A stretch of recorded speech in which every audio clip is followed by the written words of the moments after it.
Hi everyone! In this video, I'm going to show you how to center text in Premiere Pro. After you've added your text, make sure the text clip is selected on your timeline. This part is key because if the text isn't selected, you won't be able to make any changes. Once it's selected, head over to the Essential Graphics panel. If you don't see it, click on Window at the top menu and select Essential Graphics. This will open up the Essential Graphics panel on the right side, which is where you'll make the adjustments. In the Essential Graphics panel, make sure you're in the Edit tab. This tab is where you can fine-tune your text and alignment. Click on your text.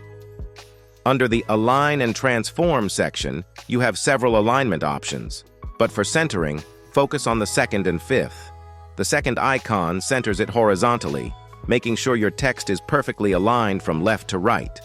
The fifth icon centers your text vertically, meaning it'll move up or down to sit right in the middle of your video frame.